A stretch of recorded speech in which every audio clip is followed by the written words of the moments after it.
नमस्कार, नेपाल समय समाचारमा स्वागत छ। म धीरज बस्नेत। सुरु गरौं प्रमुख खबरका शीर्षकहरूबाट। बन्दाबन्दीकै अवधिमा कर उठाउन सरकारलाई सर्वोच्च अदालतले बाटो खोलिदियो। सरकारले तोकेको मितिसम्म कर नतिरेमा जरिवाना लिन सक्ने। शेयर मूल्यमा अप्राकृतिक रूपमा वृद्धि गराएर कारोबार गरेको आशंकामा धितोपत्र बोर्डले 51 कम्पनीमाथि छानबिन गर्ने। भित्री कारोबार र शेयर कर्नरिङ भएको आशंका। साथै प्रदेशद्वारा आगामी आर्थिक वर्ष 2078-79 को बजेट सार्वजनिक। सबै प्रदेशले स्वास्थ्य क्षेत्रलाई राखे प्राथमिकतामा। अविरल वर्षाका कारण देशभरका विभिन्न स्थानको जनजीवन प्रभावित। सेतीबेनी बजारमा बाढी पस्यो। मनाङको चामेमा बाढीले 6 घर बगायो। अब समाचार विस्तारमा। सर्वोच्च अदालतले बन्दाबन्दीकै अवधिमा कर उठाउन सरकारलाई बाटो खोलिदिएको छ। मंगलबार न्यायाधीश डाक्टर आनन्द मोहन भट्टराई र नकुल सुवेदीको इजलासले यसअघि बन्दाबन्दी सकिएको 30 दिनभित्र कर उठाउन भनी सर्वोच्च अदालतले नै दिएको अन्तरिम आदेश खारेज गरिदिएको हो। सर्वोच्चले आर्थिक ऐन 2077 को दफा 19 अनुसार आवागमनमा अवरोध, विपद लगायतका कारणले कर तिर्न समस्या भएमा अर्थ मन्त्रालयले बाधा अड्काउ फुकाउ गर्न सक्ने व्यवस्था भएकाले कर तिर्ने विषयमा छुट्टै आदेश गर्नु नपर्ने निष्कर्ष निकालेको छ। अब सरकारले कर विवरण र कर दाखिला गर्ने निश्चित अवधि तोकेर त्यो मितिसम्म कर नतिरेमा जरिवाना लिन सक्नेछ। प्रतिनिधि सभा विघटनको मुद्दामा राय दिन सर्वोच्च अदालत बार एसोसिएसनले वरिष्ठ अधिवक्ताहरूलाई सिफारिस गरेको छ। वरिष्ठ अधिवक्ताहरू कोमल प्रसाद घिमिरे र प्रकाश बहादुर केसी एमिकस क्युरीका रूपमा सर्वोच्च बारबाट सिफारिस भएका हुन्। यसअघि सर्वोच्च अदालतले एमिकस क्युरीका रूपमा सर्वोच्च बार र नेपाल बार एसोसिएसनका तर्फबाट दुई जना मगाउने निर्णय गरेको थियो। नेपाल बार एसोसिएसनले भने एमिकस क्युरीका रूपमा जाने कानुन व्यवसायीको नाम सिफारिस गरेको छैन। प्रतिनिधि सभा विघटनको मुद्दामा एमिकस क्युरीका सदस्यले बढीमा आधा घण्टा बहस गर्न पाउनेछन्। नेपाल धितोपत्र बोर्डले इनसाइडर कारोबार तथा शेयर कर्नरिङ गरी मूल्य बढाएको आशंकामा 51 कम्पनीमाथि छानबिन गर्ने भएको छ। बोर्डले केही समय अघि गरेको अध्ययनले 51 कम्पनीको मूल्यमा अप्राकृतिक कारोबार भई मूल्य वृद्धि भएको निष्कर्ष निकालेको हो। हाइड्रो पावर, माइक्रो फाइनान्स र फाइनान्स कम्पनीहरूको शेयर मूल्यमा अप्राकृतिक रूपमा वृद्धि भई कारोबार भएको बोर्डको अध्ययनको निष्कर्ष छ।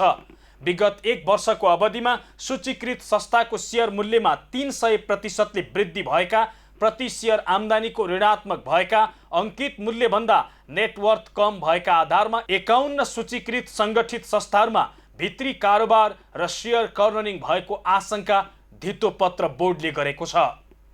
आज 7 प्रदेशले आगामी आर्थिक वर्ष 2078-79 को बजेट सार्वजनिक गरेका छन्।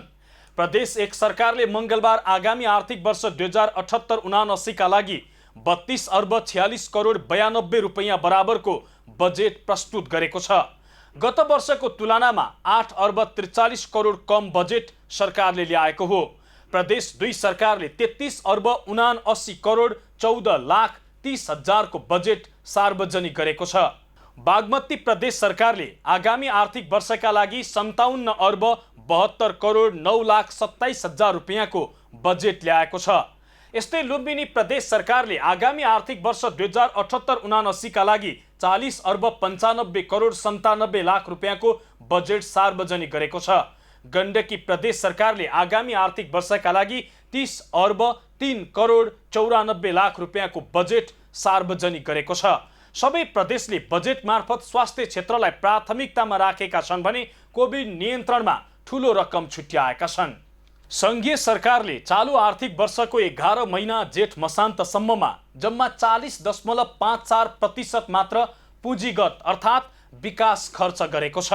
कोरोना भाइरसको संक्रमण न्यूनीकरणका लागि जारी गरिएको निषेध आदेशका कारण अपेक्षाकृत रूपमा पुँजीगत खर्च गर्न नसकेको सरकारले बताउँदै आएको छ। यद्यपि निषेध आदेश जारी हुनु अघिसम्म पनि सरकारको पुँजीगत खर्चको अवस्था भने दयनीय नै थियो। चालू आर्थिक वर्षका लागि सरकारले 3 खर्ब 52 अर्ब 91 करोड रुपैयाँ खर्च गर्न विनियोजन गरेको थियो। तर जेठ मसान्तसम्ममा सरकारले जम्मा 1,43 रुपैयाँ मात्र खर्च गरेको छ। अविरल वर्षाका कारण देशभरका विभिन्न स्थानको जनजीवन प्रभावित भएको छ। वर्षाका कारण पर्वत, स्याङ्जा र गुल्मीको सीमामा पर्ने सेतीबेनी बजारमा बाढी पसेको छ। पर्वतको बिहादी गाउँपालिका 6, सेतीबेनीमा रहेको शालिग्राम, शिला र स्याङ्जातर्फको बजार डुबानमा परेको हो। काली गण्डकीमा पानीको सतह बढेपछि शिला र बजार डुबानमा परेको पर्वतकी प्रमुख जिल्ला अधिकारी देवी पाण्डे खत्रीले जानकारी दिइन्।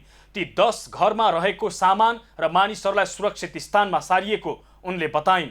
मुलुककै सबैभन्दा ठूलो काली गण्डकी ए जलविद्युत आयोजनाको बाँधका कारण बाढी आउँदा पर्वत, स्याङ्जा र गुल्मी जिल्लाको सिमानामा पर्ने सेतीबेनी बजार डुबानको खतरामा पर्ने गरेको हो।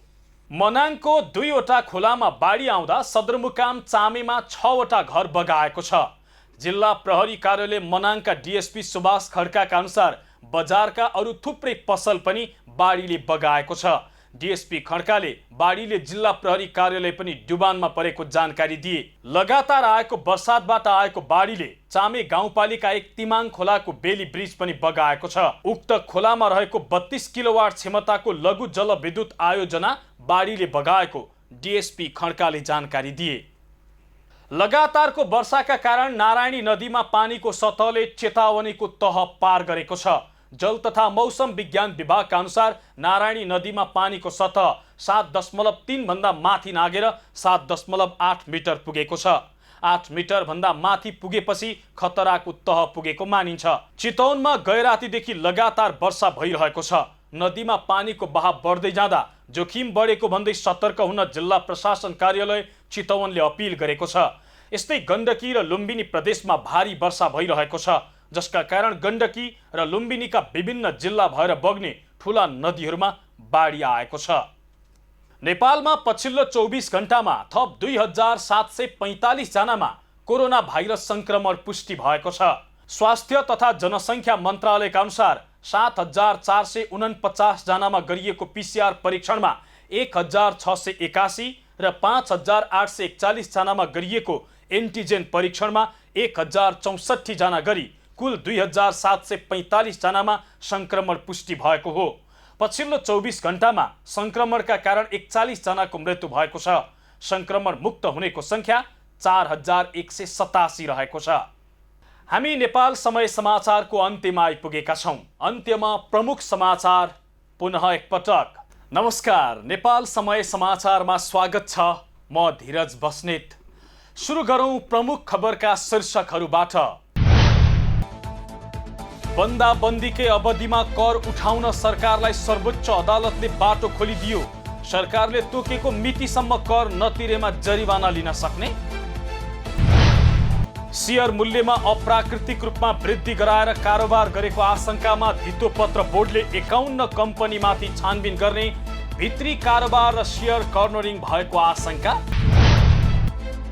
साथै प्रदेशद्वारा आगामी आर्थिक वर्ष 2078-79 को बजेट सार्वजनिक। सबै प्रदेशले स्वास्थ्य क्षेत्रलाई राखे प्राथमिकतामा। अविरल वर्षाका कारण देशभरका विभिन्न स्थानको जनजीवन प्रभावित। सेतीबेनी बजारमा बाढी पस्यो। मनाङको चामेमा बाढीले 6 घर बगायो। हौस् त, आजलाई नेपाल समय समाचार यति नै। भोलि पुनः उपस्थित हुनेछौं। हामी सबैलाई बिदा दिनुहोस्। नमस्कार।